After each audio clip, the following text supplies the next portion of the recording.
একটি মাত্র আমল আছে যে আমলের বিনিময়ে আল্লাহ ব্ল্যাঙ্ক চেক দিবেন। সমস্ত আমলের বিনিময়ে এত নেকি, এত সওয়াব। কোরআনে কারিমের একটা হরফ, একটা অক্ষর তেলাওয়াত করলে কত নেকি? 10টা নেকি। নেকি কি? নেকি জিনিসটা কি? আখিরাতের কারেন্সি। আমরা টাকাটা ভালো বুঝি। যদি বলতাম যে 10 টাকা পাওয়া যাবে, তাহলে এটা ব্যাখ্যা করা লাগতো না, তাই না? যে একটা অক্ষর পড়লে 10 টাকা পাওয়া যাবে। আরে টাকা বাদ দেন, 10 পয়সা পাওয়া যাবে, তারপরেও কি বোঝা যাইতো। বাট নেকি বুঝি না। এটা আখিরাতের কারেন্সি। যেই দেশে গেলে আর ব্যাক করবেন না, যে দেশের কারেন্সির আর কখনো কনভার্ট করার দরকার হবে না, যেই জগতের কারেন্সির কখনো কনভার্ট করার দরকার, কারণ ওখান থেকে আর কোনো জগতে যাওয়ার অপশন নেই। লাস্ট ডেস্টিনেশন অফ লাইফ, মানুষের জীবনের সর্বশেষ গন্তব্য, সেখানকার কারেন্সি প্রতি হরফে 10 নেকি, 10টা কারেন্সি। কিন্তু সওয়াবের ব্যাপারে আল্লাহ বলেছেন ইন্নামা ইউওয়াফাস সাবিরুনা আজরাহুম বিগাইরি হিসাব। যারা ধৈর্য ধারণ করবে বিপদে আপদে কষ্টে জিমখিসে, যাক আল্লাহর ফয়সালা মেনে নিস, হজম করবে, আল্লাহ তাদের বিনিময় দিবেন ব্ল্যাঙ্ক চেক দিয়া, হিসাব ছাড়া। আল্লাহ আমাদেরকে সবর করার তৌফিক দান করুন। আজকের সমাজে নামাজি কালামী মানুষ পাবেন, পর্দা করেন, হাত মোজা পামোজা করেন, সেরকম পর্দানশীল মহিলা পাবেন, দাড়ি টুপি আছে মাশাআল্লাহ, হালাল হারাম মেনটেন করেন, এরকম মানুষ পুরুষ পাবেন। কিন্তু সবরকারী মানুষ খুব বেশি পাবেন না, খুব কম। আলেম বড়, সবর নেই। আবেদ বড়, সবর নেই। বোরকার সাইজ ঠিক আছে, কিন্তু কি নেই? হালাল হারাম মেনটেন করেন, কিন্তু সবর নেই। ঘরে ঘরে বেসবরে ভরা। সবরওয়ালা মানুষ এখন পাওয়া যায় না। এখন সবাই নিজেকে অমরি মেজাজের মানুষ মনে করে, সবাই নিজেকে মুসাই মেজাজের মানুষ মনে করে। আমি কোনো উল্টাপাল্টা দেখলে আমার মাথা ঠিক থাকে না, একদম উল্টাপাল্টা আমার সহ্য হয় না। উনি নিজে ঠান্ডা মাথায় অনেক উল্টাপাল্টা করে যান, শুধু আরেকজনটা দেখলে মাথা গরম হয়ে যায়। শয়তান তার অপকর্মকে তার কাছে সুশোভিত করে দিয়েছে, সে মনে করছে সে অনেক ভালো মানুষ। আল্লাহ আমাদেরকে সবরের তৌফিক দান করুন। আস-সবরু জামিল, সবরের চাইতে সুন্দর কিছু নেই। আল্লাহ আমাকে আপনাকে আমাদের সবাইকে বেশি বেশি সবর করার তৌফিক দান করুন।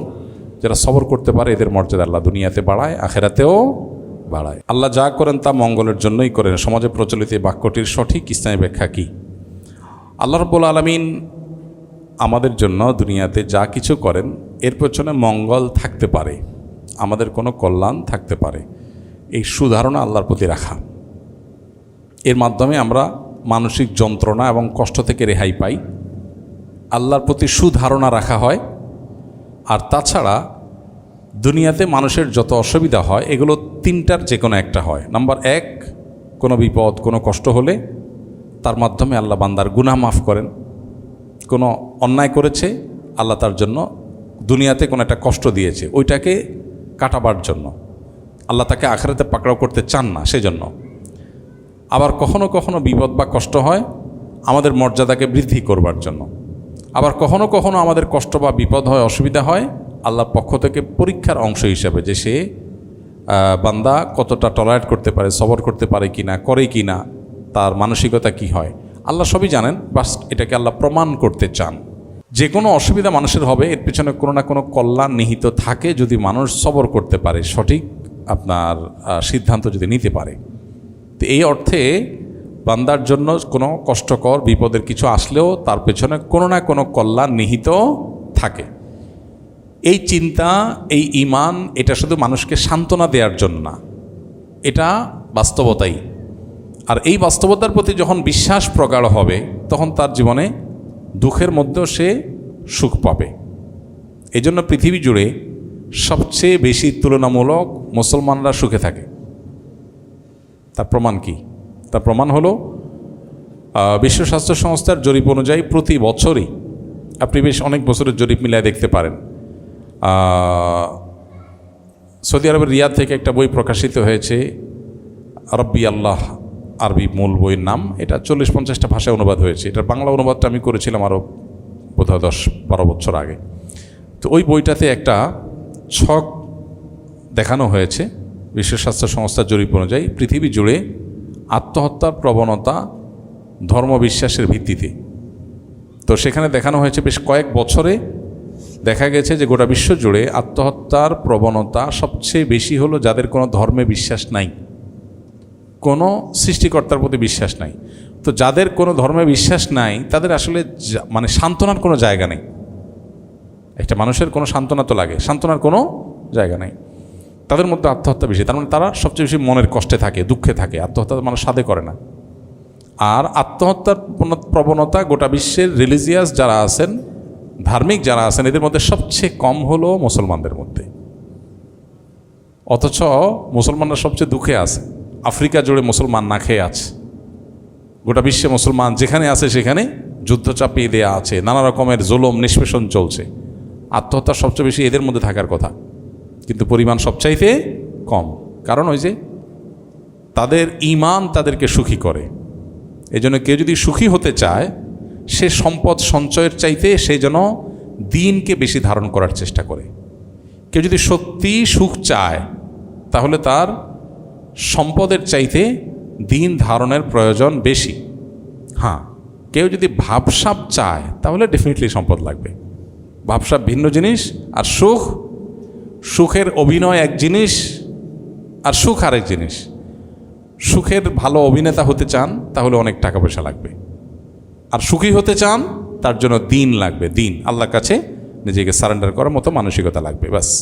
তো এই জন্য যা কিছু হয় বান্দার সব কিছুই বান্দার জন্য, আল্লাহ মঙ্গলের জন্য করেন। এটার অর্থ হলো যে দুনিয়াতে যত বিপদই হবে ইমানদারের জন্য, সেটা কখনো অকল্যাণের হয় না। তার পেছনে কোনো না কল্যাণ থাকেই। শুধু বান্দার দরকার হয় সবরটা করা। সবর করতে পারলেই কল্যাণকর হয়। নবী করিম সাল্লাল্লাহু আলাইহি সাল্লাম বলেছেন, আজাবান লি আমরিল মুমিন ইন্না আমরাহু কুল্লাহু খায়র। ইমানদারের পুরো বিষয়টাই খুব পিকুলিয়ার, অদ্ভুত। কারণ ইমানদারের জীবনের সব কিছুতেই কল্যাণ। ইন আসাবাহু খায়রুন, ইমানদারের জীবনে যদি কোনো ভালো কিছু হয়, কোনো সুসংবাদ আসে, উপকারী কিছু আসে, তখন সে শাকারা, আল্লাহর শুকরিয়া জানায়, আলহামদুলিল্লাহ বলে, ক্রেডিটটা আল্লাহকে দেয়। তো একদিকে সে নেয়ামত পেয়েছে, আবার শুকরিয়া আদায় করে সে সওয়াব পেয়েছে, দুই দিকে লাভ। ওয়াইন আসাবাহু শাররুন, আর ইমানদারের যদি কোনো ক্ষতি স্পর্শ করে, তাকে বিপদ আসে, সবারা, তখন সে সবর করে, ধৈর্য ধারণ করে। ফাকানা খায়র আল্লাহ, আর ধৈর্য ধারণ করলে তার বিনিময়ে সে আল্লাহর কাছে রিওয়ার্ড পায়। তাহলে সুখ পেলেও তার লাভ, দুঃখ পেলেও, হাতে মরলেও লাখ, বাঁচলেও লাখ। ইমানদার অবস্থা এরকম। এই জন্য নবীজি বলেছেন, আজাবান লি আমরিল মুমিন। এই জন্য যে ভাই প্রশ্ন করেছেন, তার প্রশ্নের উত্তর হলো এটাই যে আল্লাহ যাই করেন বান্দার জন্য মঙ্গলের জন্য করেন। এর মানে হলো সবর যদি করতে পারে বান্দা, তাহলে দুনিয়ার কোনো অকল্যাণ, দুনিয়ার কোনো কষ্টই মানুষের জন্য ক্ষতিকর নয়। শুধু সবর যদি সে করতে পারে, এটা তার বহুগুণ লাভ হয়ে তার কাছে ফিরে আসবেই আসবে। আল্লাহ আমাদেরকে সবরের তৌফিক দান করুন। একটি মাত্র আমল আছে, যে আমলের বিনিময়ে আল্লাহ ব্ল্যাঙ্ক চেক দিবেন। সমস্ত আমলের বিনিময়ে এত নেকি, এত সওয়াব। কোরআনে কারীমের একটা হরফ, একটা অক্ষর তেলাওয়াত করলে কত নেকি? 10টা নেকি। নেকি কি? নেকি জিনিসটা কি? আখিরাতের কারেন্সি। আমরা টাকাটা ভালো বুঝি। যদি বলতাম যে 10 টাকা পাওয়া যাবে, তাহলে এটা ব্যাখ্যা করা লাগতো না, তাই না? যে একটা অক্ষর পড়লে 10 টাকা পাওয়া যাবে। আরে টাকা বাদ দেন, 10 পয়সা পাওয়া যাবে, তারপরেও কি বোঝা যাইতো। বাট নেকি বুঝি না। এটা আখিরাতের কারেন্সি। যেই দেশে গেলে আর ব্যাক করবেন না, যে দেশের কারেন্সির আর কখনো কনভার্ট করার দরকার হবে না, যেই জগতের কারেন্সির কখনো কনভার্ট করার দরকার, কারণ ওখান থেকে আর কোনো জগতে যাওয়ার অপশন নেই। লাস্ট ডেস্টিনেশন অফ লাইফ, মানুষের জীবনের সর্বশেষ গন্তব্য, সেখানকার কারেন্সি প্রতি হরফে 10 নেকি, 10টা কারেন্সি। কিন্তু সওয়াবের ব্যাপারে আল্লাহ বলেছেন, ইন্নামা ইউওয়াফাস সাবিরুনা আজরাহুম বিগাইরি হিসাব। যারা ধৈর্য ধারণ করবে বিপদে আপদে কষ্টে, জিম খেয়েছে, যাক আল্লাহর ফায়সালা মেনে নিস, হজম করবে, আল্লাহ তাদের বিনিময় দিবেন ব্লাঙ্ক চেক দিয়া, হিসাব ছাড়া। আল্লাহ আমাদেরকে সবর করার তৌফিক দান করুন।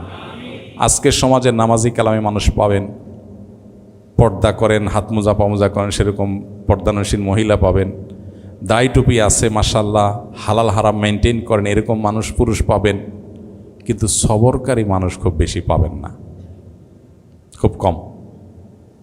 আলেম বড়, সবর নেই। আবেদ বড়, সবর নেই। বোরকার সাইজ ঠিক আছে, কিন্তু কি নেই? হালাল হারাম মেনটেন করেন, কিন্তু সবর নেই। ঘরে ঘরে বেসবরে ভরা। সবরওয়ালা মানুষ এখন পাওয়া যায় না। এখন সবাই নিজেকে অমরি মেজাজের মানুষ মনে করে, সবাই নিজেকে মুসাই মেজাজের মানুষ মনে করে। আমি কোনো উল্টাপাল্টা দেখলে আমার মাথা ঠিক থাকে না, একদম উল্টাপাল্টা আমার সহ্য হয় না। উনি নিজে ঠান্ডা মাথায় অনেক উল্টাপাল্টা করে যান, শুধু আরেকজনটা দেখলে মাথা গরম হয়ে যায়। শয়তান তার অপকর্মকে তার কাছে সুশোভিত করে দিয়েছে, সে মনে করছে সে অনেক ভালো মানুষ। আল্লাহ আমাদেরকে সবরের তৌফিক দান করুন। আস-সবরু জামিল, সবরের চাইতে সুন্দর কিছু নেই। আল্লাহ আমাকে আপনাকে আমাদের সবাইকে বেশি বেশি সবর করার তৌফিক দান করুন। যারা সবর করতে পারে এদের মর্যাদা আল্লাহ দুনিয়াতে বাড়ায়, আখেরাতেও বাড়ায়। এজন্য সবরকারী মানুষ অনেক বেশি দরকার। সাধারণ ইবাদত বান্দিগি কত আমল, সুবহানাল্লাহ আলহামদুলিল্লাহ কবার বলছেন, এটা যদি বড় জিনিস হলো কতবার সবরের ডোক গিলতে পারছেন।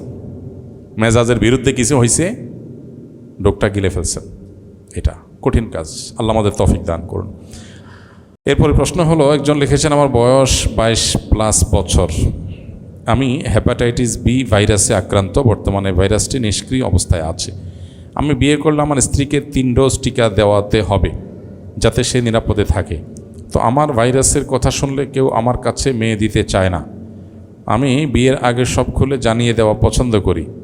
এদিকে আমার মনকে শান্ত করা খুবই কঠিন হচ্ছে, এবাদতে মনোযোগ দিতে পারছি না, মাঝে মাঝে হতাশা কাজ করে, নিজের যৌবন কন্ট্রোল করা আমার জন্য কষ্টকর হয়ে যাচ্ছে। দয়া করে আমার জন্য নির্দেশনামূলক নসিহত করবেন।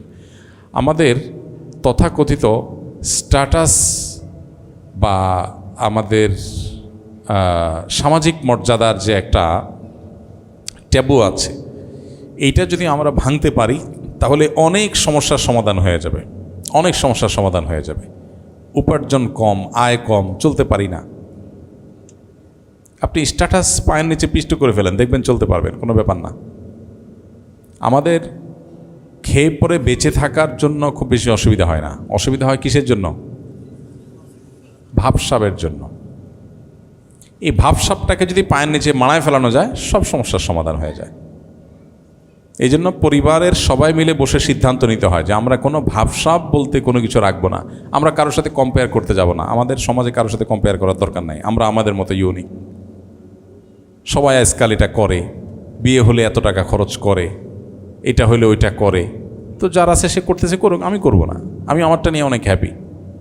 মানুষ দুনিয়াতে সুখে থাকার মূল মন্ত্রই নবী করিম সাল্লাল্লাহু আলাইহি ওয়াসাল্লাম আমাদেরকে বলে দিয়েছেন, আল গিনা গিনান নাফস। মনকে যদি সে প্রস্তুত করে যে আমি আল্লাহ যা দিয়েছেন এটা নিয়ে অনেক হ্যাপি থাকবো, তো এর চাইতে সুখী মানুষ পৃথিবীতে আর নাই, সে আসলেই ধনী। আর যার 6 তলা করার পারমিশন পাইছে, 6 তলা করা শেষ হয়েছে, এরপরেও রড বাইর করে রাখছে ছাদে। কেন বাইর করে রাখে? আমি মাঝে মধ্যে কোনো ছাদে গেলে টেলে কারোর এরকম রড দেখলে আমি মাঝে মধ্যে একটু প্রথম একটু হতাম যে ব্যাপার কি, এত সুন্দর বিল্ডিং করছে, রডটা কেটে সমান করে ফেলবে, কি রড বাইর করে রাখছে। প্রথম বুঝতাম না, পরে বুঝলাম ও আচ্ছা, ওনার খাহেশ এখনও আছে যে রড জোড়া দিয়ে উপরে আর 2টা রুম করবে, এখন টাকা নাই, সেজন্য রডটা বাইর করে রাখছে। তো নবীজি বলেছেন, লাইসাল গিনা বিকাসরাতিল আরদ, অনেক প্রাচুর্য, অনেক সম্পদ হওয়ার মধ্যে সচ্ছলতা নিহিত নেই। 6 তলা 8 তলা হওয়ার পরও আরও রড বাইর করে রাখছে। এই লোকটা ধনী না গরিব? কেন গরিব? টাকা নেই। টাকা থাকলে তো রড বাইর করে রাখতো না। তাহলে বেচারা আসলে কি গরিব। আর আরেকজন তার কুড়ের ঘর আছে, রড নাই, বাইর করবে কোত্থেকে? তার যা আছে সেটা নিয়ে সে বিশাল হ্যাপি, অনেক হাসি খুশি, আল্লাহর কাছে সে মন খুলে আলহামদুলিল্লাহ বলে। হ্যাঁ, পান্তা ভাত কাঁচামরিচ দিয়ে খেয়ে শুকরিয়া জানায়, যা আছে এটা নিয়ে শুকরিয়া জানায়। তো এই লোকটা আসলেই সচ্ছল, আসলেই ধনী। মনের মধ্যে যদি কোনো ডিমান্ড না থাকে, এক্সপেকটেশন যদি মানুষ লো করে ফেলতে পারে, সে সুখী হয়ে যায়। বুঝে আসছে কথা? এখন এই কথা এই জন্য বললাম, যে যুবক প্রশ্ন করেছেন যে বিয়ে করবেন, মেয়ে পাচ্ছেন না। আপনি যদি, আমি জানি না আপনার স্ট্যাটাস কি, বা আপনি স্ট্যাটাসের বাইরে যাওয়ার চিন্তা করেছেন কি না। বহু মেয়ের বাবা আছেন, বহু মেয়ের বাবা আছেন যারা তাদের মেয়েকে বিয়ে দেওয়ার জন্য কোনো রকম একটা ছেলে হলেও দিবেন, পাচ্ছেন না। এরকম বহু মেয়ের বাবা আছেন। আপনি যদি স্ট্যাটাস থেকে একটু নামার চিন্তা করেন, তাহলে দেখবেন আপনার জগৎটা অনেক কী হয়ে গেছে, অনেক প্রশস্ত হয়ে গেছে, অনেক প্রশস্ত হয়ে গেছে। তো আমরা বেশিরভাগ মানুষ স্ট্যাটাস থেকে নামতে চাই না, মনে করি না আমার একটা মিনিমাম একটা স্ট্যাটাস লাগবে। তো বেটে বলে হয় না, স্ট্যাটাসও হয় না, বিয়াও আর হয় না। একটু ছাড় দেন, একটু গরিবের মেয়ে দেখেন। আপনি বস্তি থেকে একটা যদি ভালো মেয়ে, বস্তির মধ্যে ভালো মানুষ আছে না, বসবাস করে না? সব জায়গায়, মানে বিল্ডিংয়েও ভালো মন্দ আছে, বস্তিতেও ভালো মন্দ আছে। ভালো মন্দ বলতে আমি বোঝাচ্ছি ক্যারেক্টারগত ভালো মন্দ বলেন, পর্দাপ্রসিদের দিক থেকে বলেন, সব রূপে। তো আপনি গ্রাম থেকে, বস্তি থেকে একটা গরিব মানুষের মেয়েকে বিয়ের প্রস্তাব দেন, সব কিছু খোলামেলা বলেন, অনেকেই প্রস্তুত হবে, অনেকেই প্রস্তুত হবে। অতএব আপনার যে সমস্যার কথা সেটা বলতে হবে। এটা লুকিয়ে যদি বিয়ে করেন সেটা অবশ্যই নাজায়েজ এবং গুনাহ হবে, ভয়ঙ্কর গুনাহ হবে, প্রতারণার গুনাহ হবে, সেটা করা জায়েজ হবে না। আর আপনি কুমারী না পেলে বিধবা পাবেন, একটু বয়স্ক বেশি পাবেন। ওই যে বললাম, এক্সপেকটেশনটা যদি একদম লো করে ফেলেন, আপনি রাস্তা হাজারটা পাবেন। যিনি প্রশ্ন করছেন, আমার সাথে যদি অন টু অন বসতে পারতেন, আমি তারা কিছু প্রশ্ন করতে পারতাম, তাহলে দেখতাম যে হাজারটা রাস্তা তার জন্য খোলা আছে। আমার কাছে মেয়ে আছে তার জন্য, মানে আমার ধারণা আর কি, আমার ধারণা, আমার কাছে যে মেয়ে আছে, প্রস্তাব দিলে স্বামী মারা গেছেন এরকম মহিলা আছেন, একটু বয়স্ক মহিলা আছেন, একটু স্যাক্রিফাইস করলে হয়ে যায়। কিন্তু না, আমরা চাই সব ষোলনা রেখে তারপরে পাবো। আমাদের কাছে মানুষ লিখে দেয়, হুজুর ঋণ পরিশোধের দোয়া শিখাই দিবেন। ঋণ পরিশোধের দোয়া, ঋণ কত, এত লাখ, এত কোটি, জমি জমা কত আছে, এর চেয়ে 5 গুণ বেশি আছে।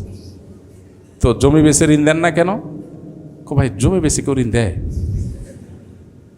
তাহলে কি দিয়া? তাহলে দোয়া শিখাই দিবেন, মানে ভাবখানা এমন যে হুজুর দোয়া শিখাই দিবেন, আল্লাহ আসমান তো একটা বস্তা পালা দিবে, ওইটা দিয়ে ঋণ দেবো, আর জমিটা আমার থাকবে। এর নাম এর নাম মুসলমান। মানুষ টাকা পাবে, আমি আমার সাধ্যের সবটুকু দিয়ে সেটা পরিশোধ করব। মানুষ বলে যে ঋণ পরিশোধের আমল কি? আমি বললাম, ঋণ পরিশোধের আমল হলো জমি জমা, স্থাবর অস্থাবর সম্পদ বিক্রি করে ঋণ দেওয়া, এটা হলো আমল। গল্লির ঠাঁও ঠিক রেখা এরপর বলতেছেন হুজুর আমল টামল দিয়ে কিছু কাটাছিটা করা যায় কিনা, এটা তো করা ঠিক না। তো এই জন্য যিনি বিয়ে জন্য উপযুক্ত পাত্রী পাচ্ছেন না, এক্সপেকটেশন একদম জিরোতে নিয়ে আসেন, যে একটা আমার চরিত্রে হেফাজত করার জন্য একটা মানুষ হইলেই হইল। তাহলে দেখবেন মানুষের অভাব নাই। কত লাগবে? আপনি রাস্তায় গেলে দেখবেন যে অসংখ্য মানুষের অপশন আপনার কাছে মাথায় বের হয়েছে, কিন্তু বলেন যে না, একটু স্ট্যাটাসে তো লাগে, একটু ফ্যামিলির মর্যাদা আছে, ভাব সব চাইবেন, তা তো হয় না। তো এই জন্য এক্সপেকটেশন কমিয়ে আনা, এটা হলো সবচেয়ে বড় বিষয়। আল্লাহ আমাদেরকে তৌফিক দান করুন।